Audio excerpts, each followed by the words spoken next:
So who here is is anyone good at school? I'm not going to pick on you, I promise. Just going to hype you up. Okay. Yeah, okay.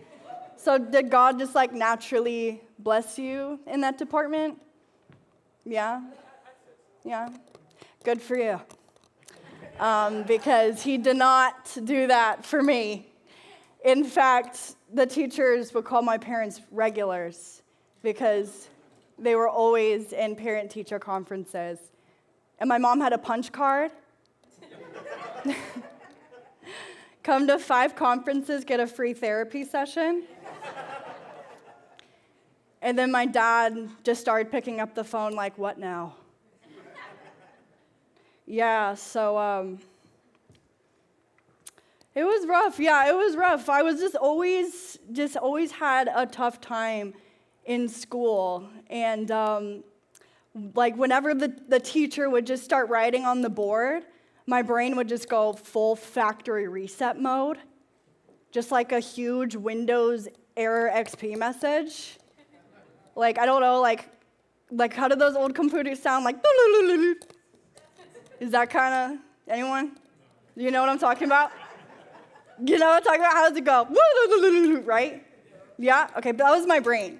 And that's my brain a lot, as you'll notice.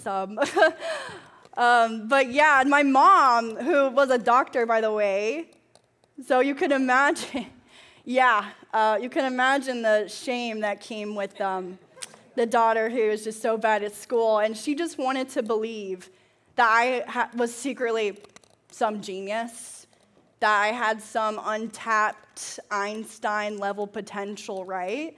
So did she get me a tutor? No. Did she try and sit me down and teach me just the basic arithmetic? No. But what she did do was get me tested for a mental disability. Yeah, huge confidence boost, right? As an 8-year-old, just having to sit in a cold, sterile office while this old man in a lab coat just holds up flashcards what's 2 + 2? And I'm is this a trick question? I don't know. But then, hundreds of dollars later, in just a wee bit of trauma, the doctors came back with the diagnosis. They sat my mom down all serious, and they're like, ma'am, I'm sorry to tell you this, but your daughter, she just doesn't like math. And I imagine that my mom reacted the same way that she did when I told her that I wanted to do acting as a career. No way. No way, you're lying. No way. Sorry, ma'am, it just says right here that your daughter's just kind of dumb. I don't know. Oh, no, not that. It's okay. They didn't actually say that, guys. I promise I didn't say that. The tears are coming now. No, it's okay.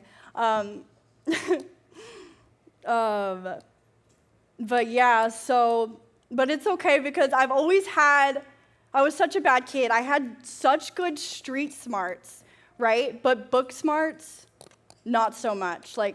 I knew exactly how much money to take out of my sister's piggy bank each week without her noticing. But I didn't know how much change went into a dollar until the 5th grade.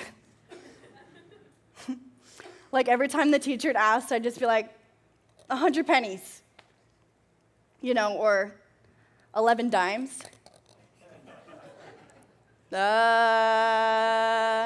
Gotcha. But yeah, so like JaLeon said, I graduated with a theater degree because I realized that's just how my brain works. It's more creative. That's okay. And I do a lot of things with it now. I do acting and comedy and content creation, and I also do ministry now. So, yeah. Thank you. But for money, I wait tables. Because nothing screams success like refilling Diet Cokes for a living, right? And just praying that people judge you based off your charm and not how long it takes for their food to come out. Which I have no control over, by the way. Like, I'm just the middleman, okay? Basically just a food delivery service with a lower salary and more emotional damage. Like,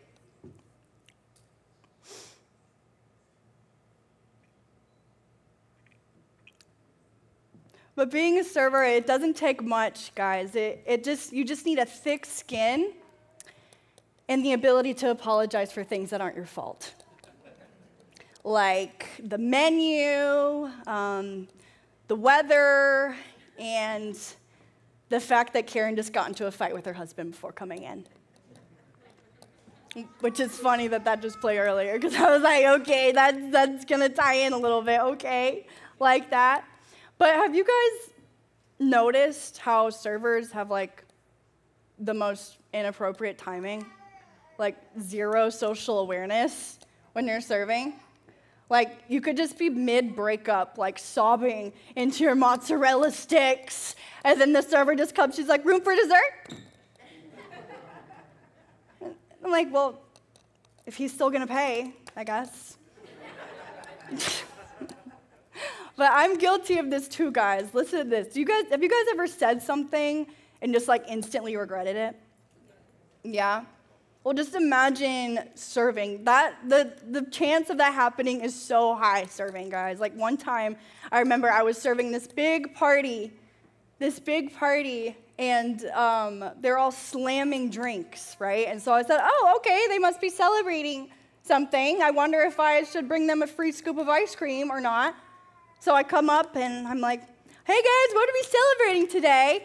And the lady looks at me and she goes, we're actually here for a funeral.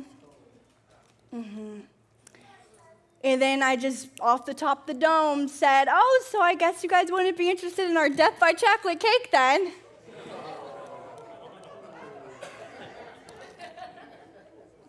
Yeah, I definitely wanted to crawl into a hole. And I walked away. I was like, stupid, stupid, stupid. But then, like, to make up for it, I thought I'd just bring them the free scoop of ice cream anyway. Just like, sorry for your loss. Here's some lactose.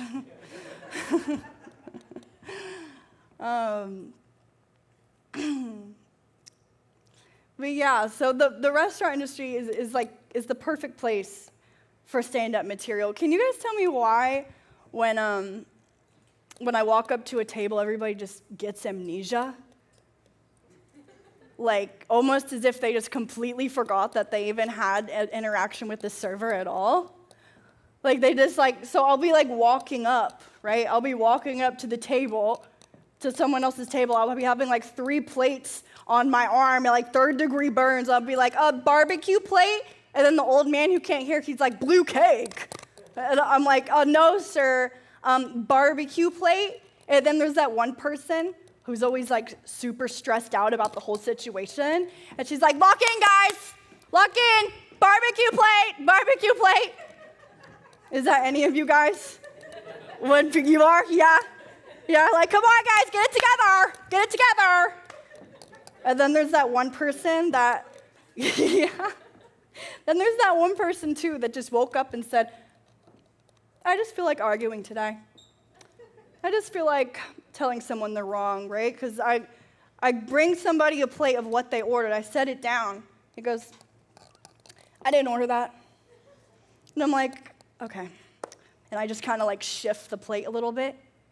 And I'm like, tacos with vegetables? He goes, oh, yeah, I guess I did order that. And then I walk away. I start to walk away. Ma'am? Yes, sir. Can I have some silverware? And then it's always just like that. Is the silverware next to your plate okay? Anyone do that too? It's okay. I do that too, y'all. I do that too. But don't worry, guys. Don't worry. I have bigger aspirations than just working in the restaurant industry. for the rest of my life. My number at work is 1,247. So that means that I'm the 1,247th person to ever work there, right?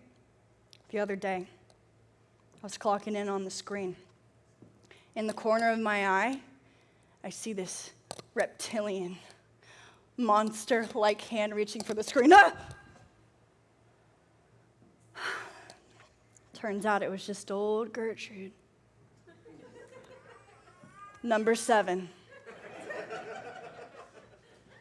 Yeah. I'm pretty sure that woman has been there since the Declaration of Independence. Single digits, y'all, single digits. Like, I'm convinced that at closing, she doesn't even clock out.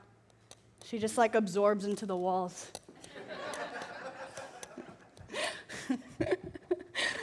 Yeah, like, it's still people think that I'm the one that's supposed to know everything, right? They're like, excuse me? When was this restaurant founded? Like, I don't know, ma'am. Ask Gertrude. She was there. Got any cat lovers? Woo! Me too. I'm a cat lover. Meow. I love that. Speaking of serving, yeah. Speaking of something that always wants to be served, right? I got a cat. I love her. Her name is Luna. I've had her for about 5 years now, and she's taught me a lot, like, since being a cat mom. Apparently, if they show that they love you by bringing you, like, dead animals. And I can just let you know right now, I never thought that I would be reacting to a dead bird on my pillow the same way I would receiving socks on Christmas. Like, oh my gosh, thank you. I really needed this. This is great. Thank you for this. Right? But it got me thinking, like, the extent that cat owners go through to defend our pet cats, like erratic mood swings. You know, one they're so cuddly and cute, and then next they're just like biting you and they're all crazy, right? If a dog bites its owner, not good news, right? Little Fluffy goes to the farm.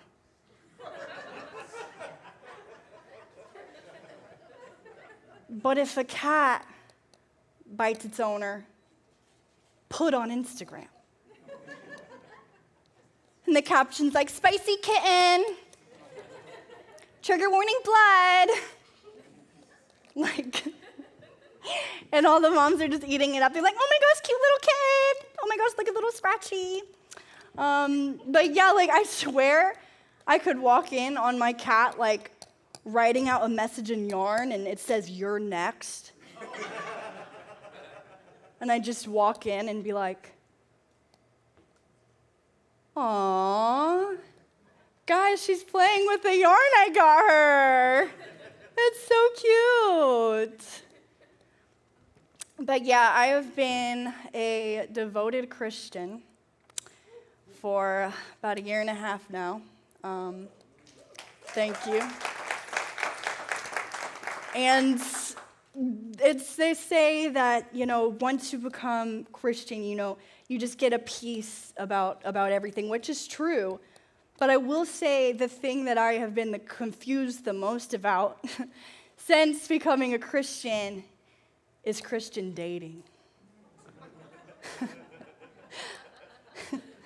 Like, I thought it was supposed to get easier, but it seems like with Christian dating, it's higher stakes, right? So it feels like there's more pressure, because it's like, I feel like I go on 3 dates with somebody, and then the 4th date is marriage.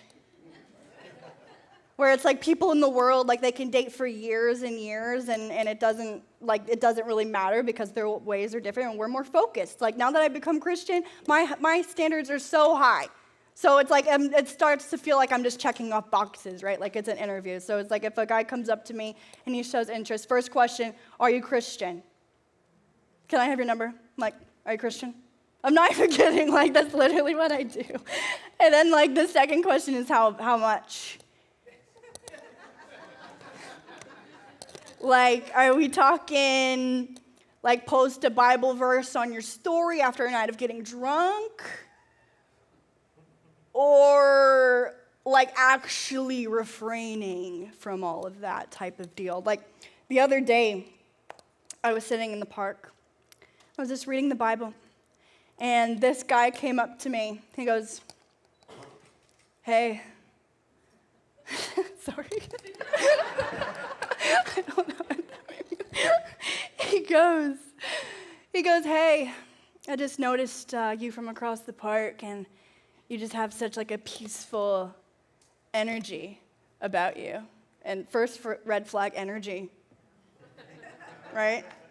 But then I noticed something on his arm, a tattoo of a Bible verse, John 3:16, which is crazy because that's what first thing I thought of when I came in here. And of course, we all know this verse, right? For God to love the world. But I thought I'd test him a little bit, right? So I'm like, oh, thank you. I like your Bible verse on your arm. What does it mean? He goes, what? The Bible verse that's like on your arm. He goes, oh, this? Yeah. I just got it for the aesthetic. Come on! Really? The aesthetic? Gosh. But another thing, since I've, learned the Christian way, is that we can feel like we're making so much progress, right? Like once we give our hearts to Jesus, our lives are just being transformed. And every day we're just becoming more better people because we want to refrain from all of that, right? And so we make all this progress, and then we get behind the wheel. And then we take a couple steps back, right? But something that happened the other day that like really just showed, I was impressed with myself because it showed that I have been making really good progress. So I was driving, right? And this guy, he cut me off. And then he flipped me off. Yeah. And instead of reacting with anger, I thought, I'm going to show God's love. And this will bring him so much peace. So I blew him a kiss. and then I gave him heart hands. And I know that just touched his heart so much because he sped out on his wheels so fast that I could just tell he was just touched by the Holy Spirit. And he even did a little beep beep to just say thank you. And that, I just felt so good that day, knowing that I spread God's kindness and that I was able to bring that man peace. So next time that happens to you, probably don't do that. Don't do that. My dad, I have a video on my Instagram that's based off of, and my dad said that he actually did that in real life, and then the guy brake checked him.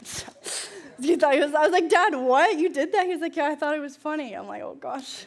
I'm gonna have to put advisories on my videos, but yeah, so where am I at with time? Does it matter? Okay. Got the spirit flowing. Okay, now that I made you laugh, I'm gonna make you cry. I'm just kidding.